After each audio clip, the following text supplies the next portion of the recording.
Bonjour à tous. Bonjour à tous. Bonjour à tous. Hello everybody.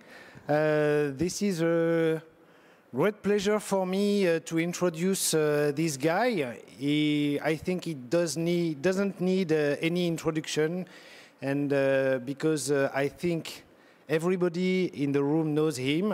Parce que je pense que tout le monde dans la salle le connaît. C'est un des grands experts dans le domaine de la ventilation mécanique et de d'SDRA.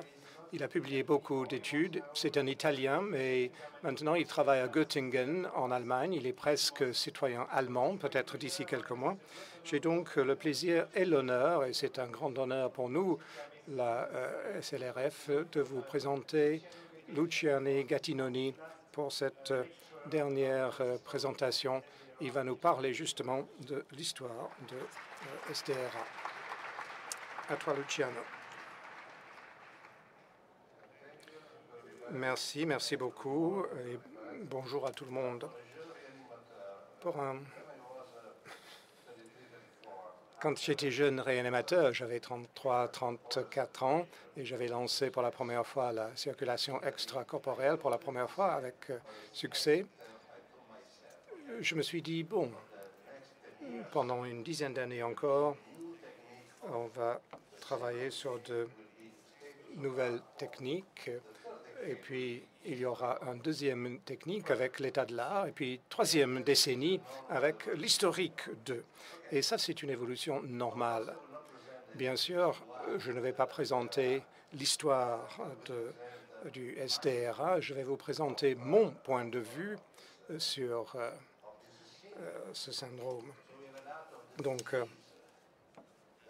nous avons une maladie qui donne lieu à une réaction au niveau du parenchyme avec une physiopathologie commune qui est une inflammation étendue.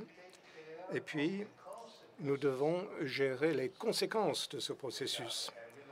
Donc, poumons encombrés, œdème, problème d'échange gazeux.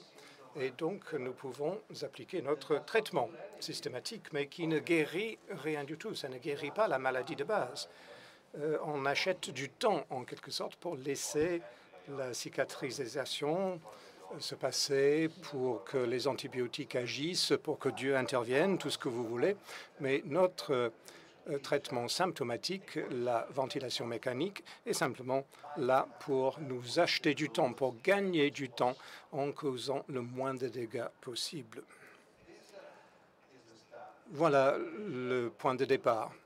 Ma génération avait la particularité de pouvoir grandir avec les soins intensifs. Quand j'ai commencé, il existait un seul livre sur les soins intensifs. Et quand moi j'avais 33 ans, il n'y avait pas quelque chose derrière nous. Il y avait simplement un groupe de jeunes gens autour de l'Europe qui se rencontraient assez souvent et qui parlaient de notre syndrome. Parce que la réanimation, les soins intensifs ont commencé comme des soins intensifs respiratoires à travers le SDRA. Et je pense que ceci vous donne simplement un schéma de ce qui s'est passé pendant la première décennie. On commençait avec un niveau de ventilation très élevé, comme vous le voyez. Et voilà les personnes concernées. Donc, on commence avec un niveau très élevé, volume élevé, pression élevée. Personne ne s'occupait à ce moment-là du côté mécanique des choses. Ensuite, il y avait le soutien extracorporel qui nous a appris beaucoup de choses. Ensuite, on a compris qu'il fallait traiter le poumon plus doucement. Ensuite, on a tout codifié avec une stratégie de protection du poumon. Et finalement, on a adopté une ventilation plus douce avec une certaine proportion de ventilation spontanée. Mais vous voyez que tout cela parle simplement du traitement symptomatique du SDRA. C'était notre tentative à gagner du temps sans provoquer de dégâts, rien d'autre. C'est ça que nous essayons de faire quand on traite ce type de patient en soins intensifs. Et puis, on était un groupe en Europe, un groupe de jeunes gens à l'époque Et vous voyez en haut, Antigues de l'Espagne, Peter Suter, qui vient de Genève. Et puis, il y a Esternia, qui travaille à Uppsala, en Suède. Maurice Lamy, qui travaillait en Belgique. François Lemaire, qui était le jeune lion qui représentait la France. Et puis, nos collègues de Copenhague, Scheidegger de Bâle. La plupart de ces gens-là avaient passé quelques années aux États-Unis. On avait donc à peu près le même âge, la même expérience. Et puis, vous voyez le professeur Sykes aussi. Vous pouvez vous demander peut-être qui était le professeur Sykes. Eh bien, tout ce que l'on connaît sur la circulation pulmonaire, l'hypertension pulmonaire, la distribution du débit sanguin vient de lui. Et puis, Aprile, qui travaillait sur la physiologie à Rotterdam, et Benza, vous parlez de fréquences élevées, de beaucoup de concepts qui sont nés à Innsbruck quand je travaillais avec lui. Et Benza travaillait avec Baum, qui était ingénieur à l'époque. Et puis, il y a Bucandi. Bucandi, qui était Bucardi, qu'est-ce qu'il a fait? Eh bien, quand vous utilisez une assistance ventilatoire, distribution du débit sanguin vers le diaphragme, tous ces concepts-là ont été proposés par ces gens-là. Et chacun d'eux a apporté une contribution. Et c'était une sorte de moment magique. C'est comme les équipes de foot remarquables. Vous n'avez pas une star extraordinaire, mais vous avez un ensemble de talents.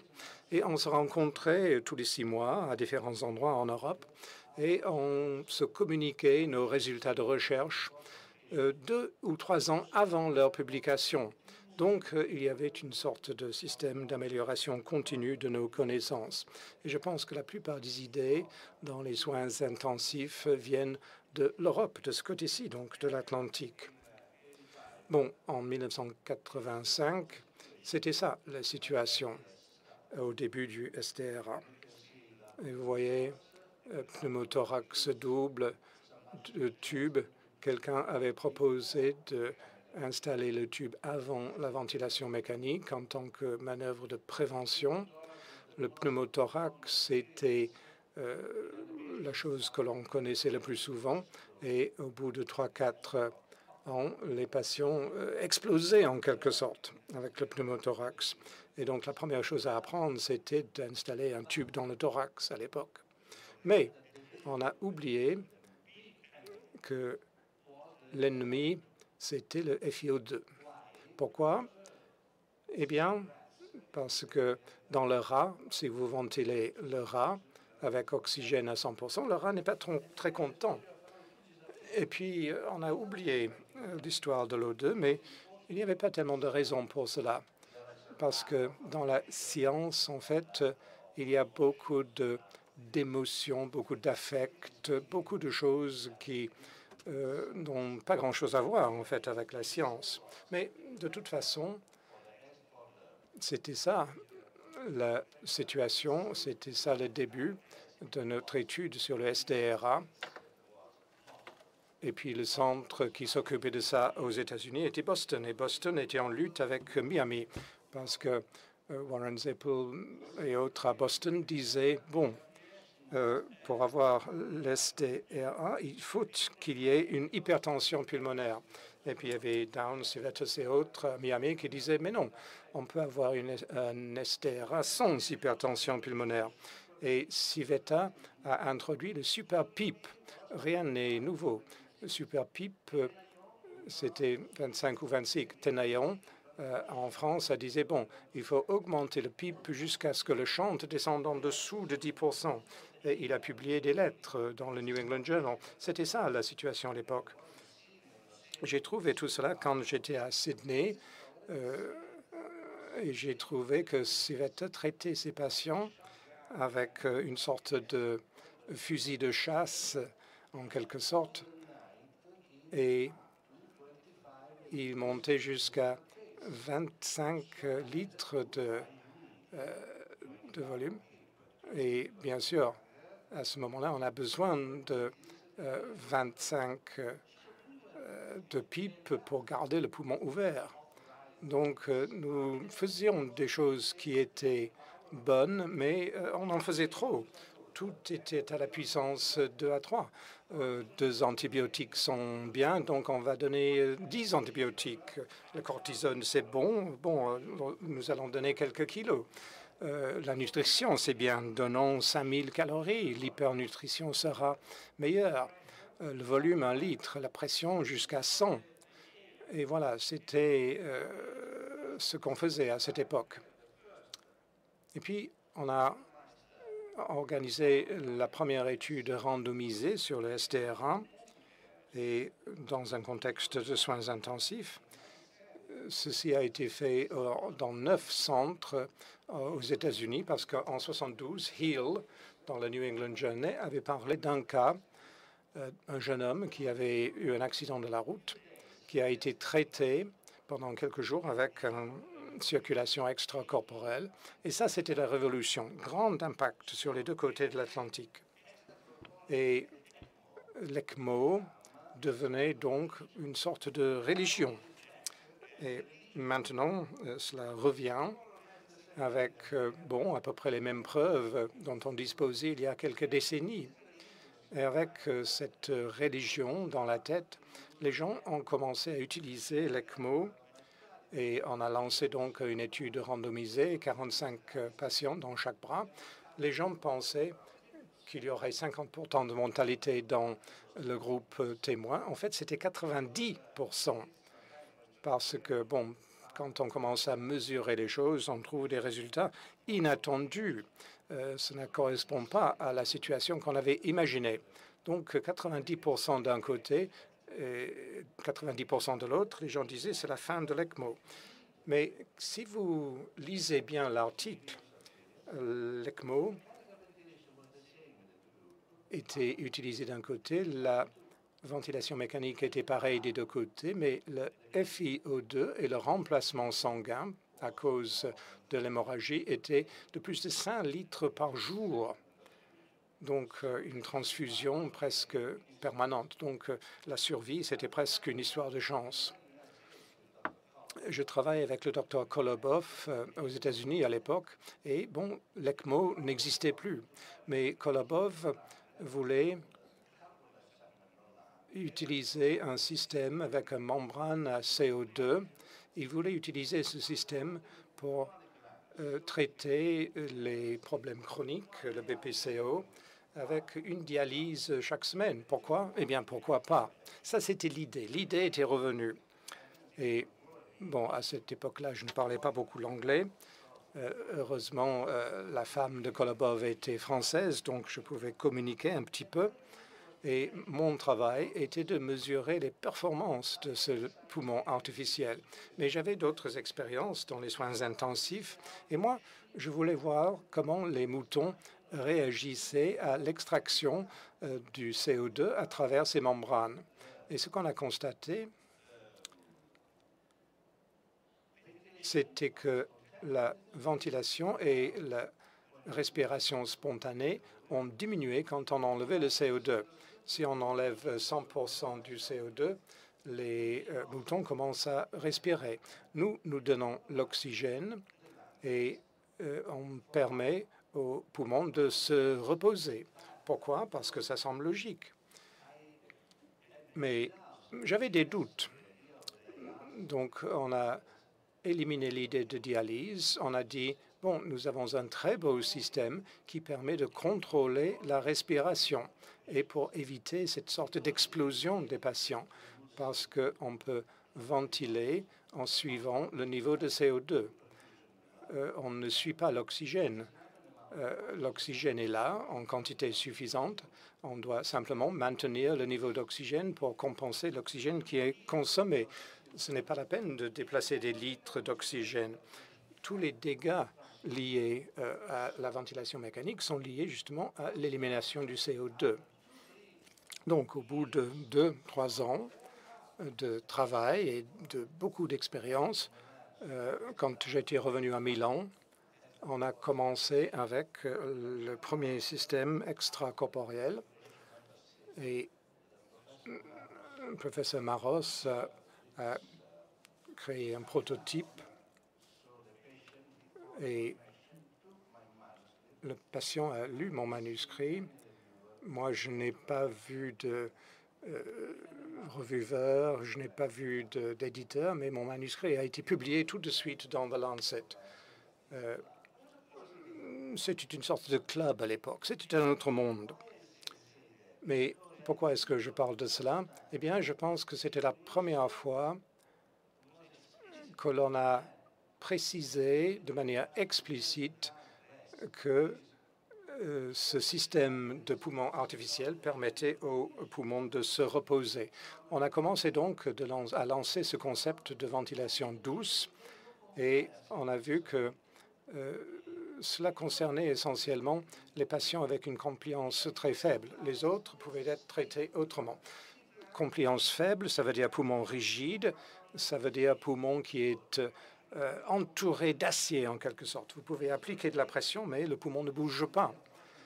Et ça, c'était l'idée à l'époque. Certaines personnes, malheureusement, croient toujours à cette idée-là.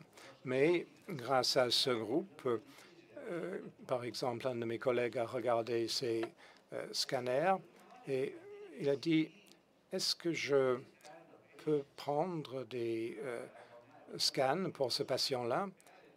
Et c'est quelque chose qu'on ne pourrait pas faire en Suède. Est-ce que je peux le faire chez vous? Bon, le radiologue n'était pas très chaud parce qu'il disait, non, nous avons déjà trop de monde. Transporter l'appareil sur place, ce serait difficile. Et puis, pourquoi est-ce que vous voulez faire un scanner pour le SDRA? C'est une perte de temps, c'est une idée stupide. Donc, nous sommes allés simplement avec les techniciens à l'insu du radiologue un vendredi soir. J'ai donné 50 000 lire aux techniciens à l'époque. Et puis, on était là, 2 médecins, 2 infirmières, le technicien. Et surprise, grande surprise, nous avons vu que ce qui semblait être homogène sur les radios, en fait, au scan, sont tout à fait différents, avec du blanc, avec du noir. Nous n'étions pas radiologues, bien sûr. On a commencé à discuter de tout cela avec les physiciens et on a commencé à faire une analyse quantitative sur le scanner. C'était très simple. Mais le radiologue a regardé les images et nous, on voulait analyser les images pour faire sortir des chiffres. Et bien sûr, à la base de tout ça, vous avez la densité, la masse divisée par le volume. Et le volume, c'est un volume de gaz. Donc, on pouvait adopter une approche quantitative à l'anatomie in vivo. Et vous voyez cette courbe rouge, c'est un poumon de la taille d'un bébé. Donc, on peut commencer à travailler et comparer cela avec les chiffres physiologiques que l'on constate dans l'ICU. Et on voit que on ne voyait pas de relation avec la compliance. On a travaillé 6 mois là-dessus. Et puis, l'un d'entre nous a dit, bon, regardons l'autre côté du problème. Parlons d'un verre moitié plein et pas moitié vide. Peut-être quand on mesure la compliance, on mesure la bonne partie du poumon et pas la mauvaise partie, parce que le gaz va dans la partie ouverte du poumon. C'est un problème de recrutement, en fait. Et donc, quand on compare, tout devient clair. On peut dire, bon, très bien, la compliance, ce n'est pas une histoire de raideur, c'est une histoire de taille. Et cela explique beaucoup de choses. Parce que si j'ai un bébé dans la salle d'op et si j'utilise une assistance respiratoire conçue pour un adulte, je vais casser le poumon. Je peux induire le SDRA avec la ventilation mécanique. Donc, ce n'est pas une question de résistance à la pression, c'est une histoire de taille. C'est un poumon qui n'a pas une capacité normale. Et donc, le modèle a été adopté avec une compliance normale. Et Fred Avassa, un jeune médecin, a travaillé avec moi et au bout de 3 ans, on mettait les patients couchés sur le ventre et on prenait des scanners. Et il me dit, bon, est-ce qu'on va prendre le CT scan, le scanner, sur le dos et sur le ventre? Et donc, on a fait ça et on a dit, tiens.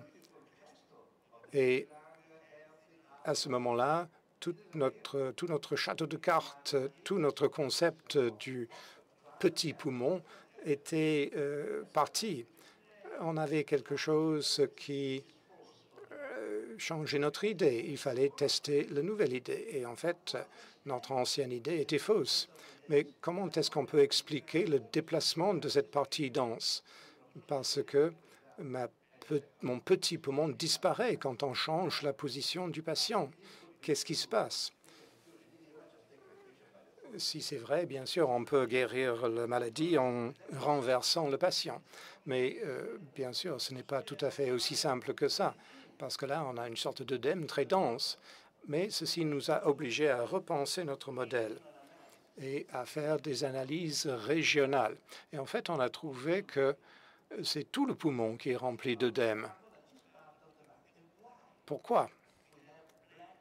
Pourquoi est-ce qu'on voit des zones noires et des zones blanches? Eh bien, à cause d'un problème de physique, à cause du poids.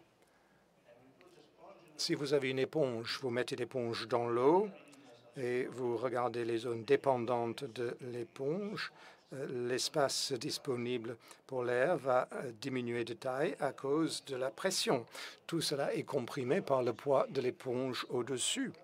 Et cela a créé une sorte de modèle basé sur l'éponge qui nous y disait 2 choses. Tout d'abord, pour garder ouvertes ces parties dépendantes, il faut utiliser une pression qui est au moins égale à la pression de compression. Il faut en plus la pression nécessaire pour soulever le thorax. Et puis, deuxièmement, ceci explique ce qui se passe quand le patient est sur le ventre. Vous avez une partie plus importante dans la partie postérieure. Et dans cette position-là, vous avez plus d'homogénéité.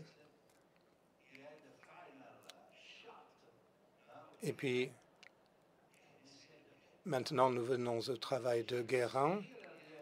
Pour le STRA sévère, vous avez ce poumon qui est comme une grande éponge lourde. À ce moment-là, il faut créer une précondition pour que ce concept puisse être valable. En fait, il s'agit d'une action physique pour contrecarrer les forces physiques qui sont présentes. Bon, je ne vais pas parler beaucoup de l'inflation. Je pense qu'une autre étape pendant cette période, on avait donc le concept de l'éponge. Et puis, de l'autre côté de l'Atlantique, certains chercheurs ont commencé à regarder d'autres images. Il y a le côté mécanique, bien sûr, mais les éléments mécaniques créent de l'inflammation. Et il y a toute une histoire liée à l'inflammation et l'interaction entre les forces mécaniques et l'inflammation. Tout cela est tout à fait vrai. Et vous pouvez imaginer qu'il existe cette interaction entre la physique d'un côté et la biologie de l'autre. Et tout cela dépend de la sévérité de la maladie.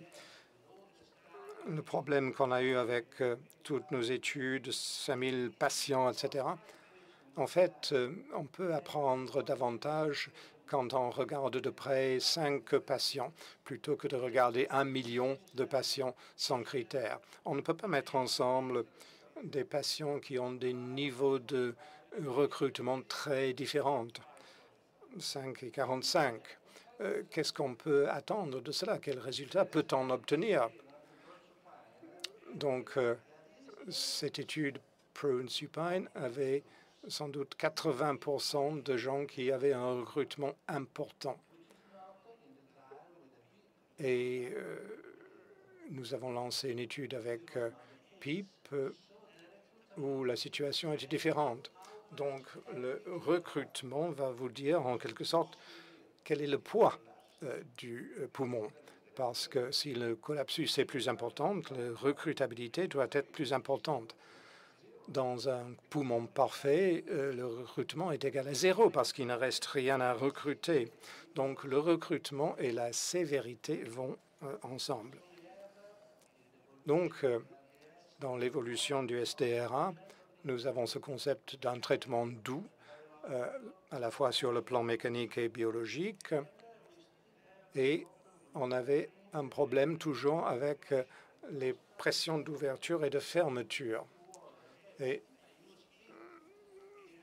bon, si j'utilise une pression de 50, qu'est-ce qui se passe vraiment au niveau du poumon? C'est ça la question.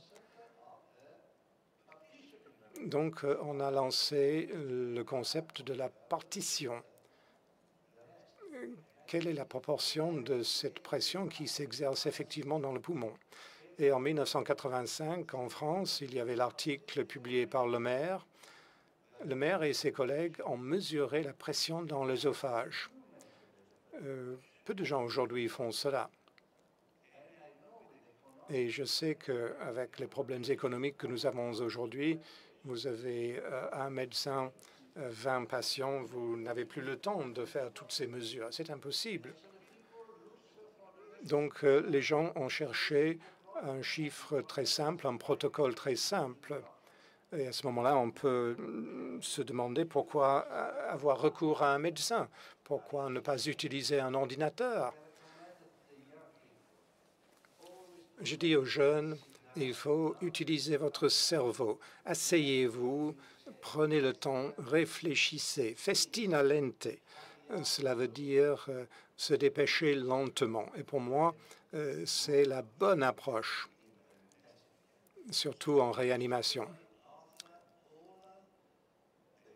Donc, nous avons cette évolution récente où l'on étudie le poumon, mais pendant une vingtaine d'années, on avait oublié l'interaction. Il y avait Jardin en France qui avait parlé de cette interaction entre le poumon et le cœur. Et cette interaction est fondamentale quand on étudie les échanges gazeux et l'interaction entre le poumon et le cœur. On commence à parler de la perfusion et de la ventilation. C'est ça l'échange gazeux. On ne peut pas s'intéresser uniquement au côté mécanique. Ce n'est pas de la physiologie. Bon, la technologie existe, l'ordinateur est venu, mais la physiologie reste inchangée. Il faut le connaître. Et puis, tout cela n'est pas nouveau. Par exemple, ce qu'on a trouvé maintenant, c'est que si l'on double la taille du poumon au départ, il faut 12 cm de pression transpulmonaire. Si j'ai un petit poumon de 300, si je monte à 600, j'aurai besoin de 12 cm de pression transpulmonaire. Maintenant, pour un homme normal, avec 3 litres, pour passer à 6 litres, j'ai besoin également de 12 cm. Tout cela était écrit dans les manuels de physiologie, pas de façon tout à fait explicite, mais voilà le schéma qui montre exactement cela. Donc, on lance maintenant un nouvel ère où on franchit une nouvelle étape vers la création d'une ventilation mécanique qui sera moins dangereuse. Et je pense que je peux passer maintenant à la conclusion. La conclusion est qu'il faut comprendre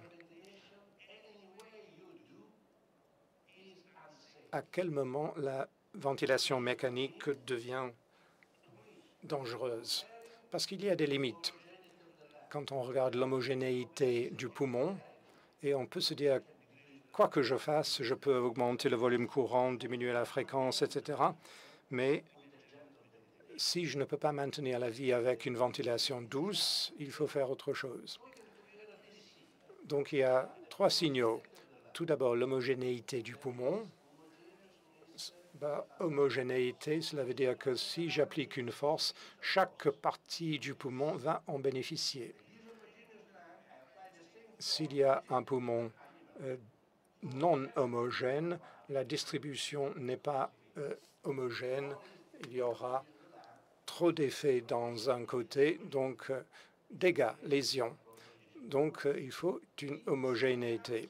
Et puis, le PIP peut parfois augmenter l'homogénéité. Mais regardez ici, vous avez l'homogénéité qui est la couleur blanche. Ensuite, on ajoute l'inflammation. L'inflammation représentée par une autre couleur, et puis l'inflation. Et donc, avec STRA peu sévère, on a un système homogène avec peu d'inflation. Est-ce qu'il s'agit vraiment de STRA? C'est peut-être une pneumonie normale. On parle de STRA dans des études, mais ça n'en est pas. Et puis, le deuxième, STRA modéré. Bon, tout dépend.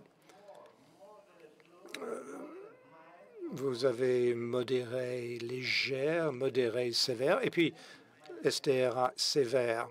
Jaune veut dire inflammation avec homogénéité. Rouge, c'est inflammation sans homogénéité. Et en gris, sans gaz. Qu'est-ce qu'on peut protéger dans cette situation-là? Et je pense que à la fin de ma carrière, je ne sais pas si je vais le voir, mais j'ai de l'espoir. J'espère pouvoir voir un patient qui est ventilé, et puis il faut mesurer. On peut mesurer le système dynamique, la mécanique du poumon. On pourra mesurer l'homogénéité avec un scanner, et à partir de là, on pourra dire, bon, la puissance, le support que je donne avec la ventilation mécanique est excessive pour ce poumon. On va utiliser un système d'échange membranaire. Nous avons 2 études qui sont en cours actuellement avec un poumon membranaire. Je pense que ces études connaîtront un échec à cause des raisons physiologiques. Mais on va peut-être remettre en selle l'assistance extracorporelle, mais de manière plus douce qu'il y a une trentaine d'années. Si je dois conclure, au bout d'une trentaine d'années d'expérience dans ce domaine, si je dois vous donner un dernier message, je dirais qu'il y a 2 choses. Tout d'abord, il y a le travail du médecin, comment utiliser le ventilateur. Le médecin doit donner moins d'énergie, doit injecter moins de puissance. Et la puissance vient de la pression, du volume courant, du débit et de la fréquence. Si on peut diminuer un de ces 4 éléments, vous allez diminuer l'énergie qui est transférée au poumon. Et un excédent d'énergie crée des lésions. Et puis, deuxièmement, quoi qu'on fasse avec le ventilateur, il faut que le poumon soit en condition d'accepter le traitement. Et pour cela, il faut augmenter son homogénéité. Il y a 2 façons de faire cela. C'est d'utiliser la position du patient sur le ventre et puis, dans certains cas, une PEEP positive. Je vous remercie encore une fois de l'honneur que vous me faites de m'avoir invité à prendre la parole devant vous ce matin. Merci beaucoup.